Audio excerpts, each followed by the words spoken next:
Pour commencer cette nouvelle série du TPFPA 2026, j'ai décidé de faire des choses un peu à l'envers. Bienvenue dans mon univers, Bouchra, la voix de la formatrice. On va commencer par la fin, le jury. Alors je vous explique un peu pourquoi. Parce que quand on commence son FPA, on entend parler du référentiel, bien entendu, des dossiers, des productions, de l'analyse de la pratique. Et très vite, il y a une question qui arrive, mais au final, qu'est-ce qui va vraiment se passer le jour de l'examen? Et je vois bien que cette question génère un peu beaucoup d'inquiétude.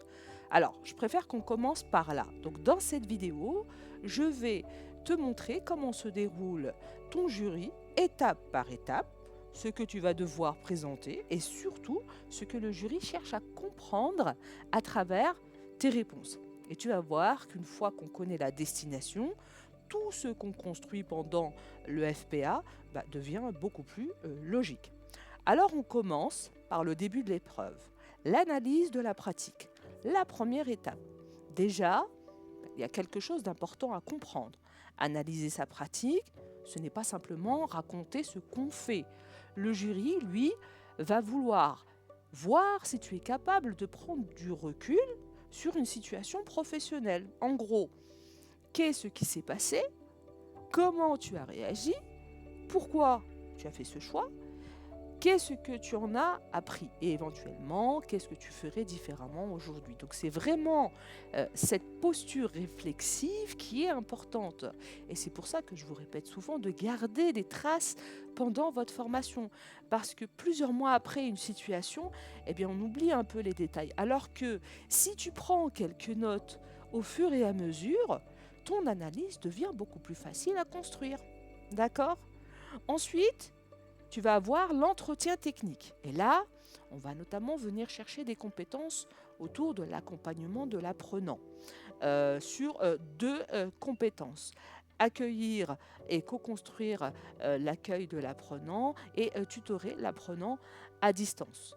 Donc, comment tu accueilles une personne ou comment tu participes à la construction de son parcours ou encore comment tu assures un tutorat à distance. Mais attention, le jury ne veut pas seulement entendre une définition apprise ou d'un cours. Non, c'est pas l'attendu ici. Ici, ce qui va l'intéresser, c'est concrètement comment tu fais. Donc si un apprenant arrive avec un besoin particulier, comment tu le repères? Quelle information tu vas chercher? Qu'est-ce que tu proposes? Comment tu adaptes ton accompagnement? Donc, pendant toute cette vidéo, garde vraiment cette idée-là. Le jury va chercher à faire le lien entre ce que tu connais et ce que tu sais faire. D'accord? Ensuite, on en arrive à une grosse partie de l'épreuve, le dossier technique. Et là, plutôt que de le voir comme une grosse montagne, ne t'inquiète pas, on va le découper. Alors, tu as 4 chapitres. On va parler de conception, d'animation, d'évaluation, d'accompagnement, puis de ta pratique professionnelle et de la qualité. Et pour chacun de ces chapitres, tu vas présenter ton travail et échanger avec le jury. Donc, ton dossier, ce n'est pas simplement un document à rendre. Tu dois connaître ce que tu as mis dedans, donc on parle bien du dossier technique. Tu dois pouvoir expliquer tes exemples, tes choix et faire le lien avec ta pratique. D'accord? Maintenant, on va regarder de plus près les 4 chapitres un par un. On va parler du chapitre 1, concevoir et préparer la formation. Ici, tu vas pouvoir parler notamment de progression pédagogique, de scénario, d'activité ou encore d'évaluation, mais également de capsules pédagogiques. Là, je veux attirer ton attention sur quelque chose. Présenter un scénario au jury, c'est une chose. Être capable d'expliquer pourquoi tu l'as construit comme ça, c'en est une autre. Le jury, il peut te demander pourquoi cette activité, pourquoi cette modalité. Pour la durée, expliquez-nous sur quoi vous vous êtes positionné pour établir cette durée. C'est des questions que le jury peut poser. Comment avez-vous pris en compte les besoins des apprenants, par exemple? Et là, Pas besoin de chercher des réponses extraordinaires. L'idée, ici, et l'objectif du jury, c'est pas de vous pénaliser ou de chercher à vous mettre en difficulté. Non, pas du tout. Là, tu dois surtout être capable de justifier ton choix pédagogiquement. D'accord? C'est là qu'on commence vraiment à voir ton raisonnement de formateur. OK pour cette partie. On passe au deuxième chapitre, animer et évaluer. Et là, on est vraiment dans le concret de la formation. Donc tu as préparé ta séance, tu as prévu des activités, très bien. Mais maintenant, qu'est-ce qui s'est réellement passé avec les apprenants? Comment tu as animé? Comment tu as vérifié qu'ils avaient bien compris? Comment tu as évalué? Et surtout, qu'est-ce que tu as fait lorsqu'un apprenant a rencontré des difficultés ou bien le scénario initialement prévu n'était pas adapté, donc un scénario alternatif par exemple. Parce que dans la vraie vie, une séance, elle ne se déroule jamais comme prévu. C'est des aléas et c'est les directs de la formation. Et justement, savoir observer, réagir et adapter sa pratique, ça fait partie du métier. Donc pour ce chapitre, pense vraiment à tes situations concrètement et réellement vécues. Le jury veut du factuel. D'accord? Troisième chapitre, l'accompagnement. Ici, il faut sortir de l'idée qu'un formateur, il est uniquement là pour transmettre un contenu. Non, c'est plus que ça. Le formateur, il accompagne aussi des apprenants, des personnes dans un parcours de formation. Et ces personnes n'arrivent pas toutes avec les mêmes acquis, on est bien d'accord, avec les mêmes besoins ou avec les mêmes difficultés. Chaque personne arrive avec son histoire, avec ses bagages, avec son parcours de vie, avec ses difficultés, avec ses appréhensions.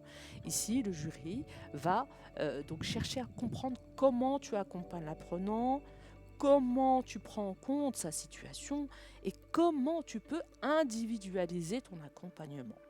Donc pose-toi cette question, qu'est-ce que j'ai réellement mis en place pour aider cette personne à avancer? Donc si tu peux réellement répondre à cette question avec un exemple concret, tu as déjà beaucoup de matière à dire à l'oral sur cette partie. D'accord? On passe au quatrième chapitre, la qualité et ta pratique professionnelle. Alors, celui-ci il peut paraître parfois un peu abstrait. Mais finalement, la question derrière tout ça, elle est assez simple.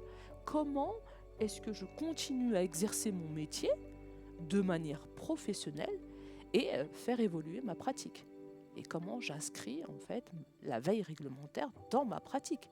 Donc là, on va retrouver de la veille, on va retrouver de la réglementation, mais encore l'analyse de pratique. Donc il faut pouvoir montrer que tu ne travailles pas dans une bulle.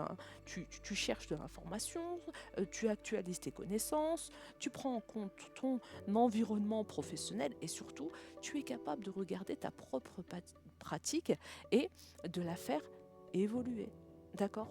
Ici, dans cette partie, il y a tout un écosystème qui entoure ta veille réglementaire, ton évolution et ta pratique. Ok? Ensuite, on arrive probablement à la partie qui va plus vous inquiéter, qui va plus inquiéter des candidats, les questions du jury. Et là, j'ai envie de désamorcer quelque chose.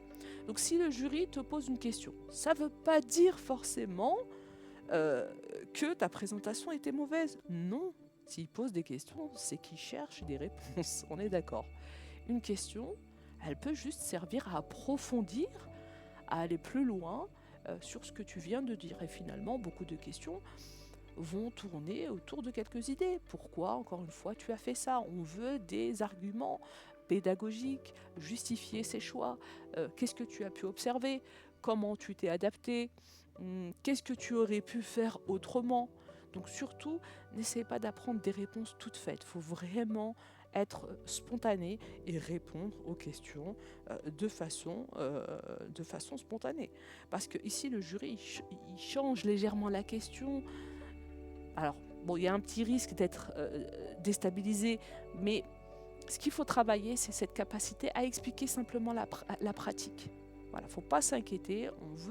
Le jury veut entendre peut-être des termes, un vocabulaire pour checker, pour cocher la grille et valider la compétence. D'accord? Et justement, je vais te donner une méthode extrêmement simple pour commencer à t'entraîner dès maintenant. pour chaque situation professionnelle importante, pose-toi 3 questions. Première question, qu'est-ce que j'ai fait? Là, je décris la situation et mes actions. Deuxième question, pourquoi je l'ai fait? Celle-ci, elle est essentielle. Pourquoi je l'ai fait? Parce que c'est là que tu vas expliquer ton intention pédagogique et justifier tes choix pédagogiques. Et troisième question, qu'est-ce que j'en retiens? Qu'est-ce que cette expérience m'a appris? Qu'est-ce qui a fonctionné? Qu'est-ce que je pourrais améliorer? Et si tu prends cette habitude tout au long de ton parcours de formation d'FPA, tu vas voir que lorsque le jury arrivera, tu auras déjà énormément travaillé ton oral, sans même t'en rendre compte. Ok? Et enfin, tu arrives à l'entretien final. On est sur un temps un peu plus court, mais qu'il ne faut pas négliger néanmoins. Ici, le jury va pouvoir revenir plus globalement sur ton parcours. Il va aussi s'appuyer sur ton dossier professionnel. C'est là que le dossier professionnel rentre en jeu et ta compréhension sur le métier dans sa généralité. Pour moi, ici, il y a une idée importante à retenir. À ce moment-là, c'est toutes les petites pièces du puzzle doivent commencer à se rejoindre. D'accord? C'est-à-dire concevoir, animer, évaluer, accompagner, analyser sa pratique, se professionnaliser.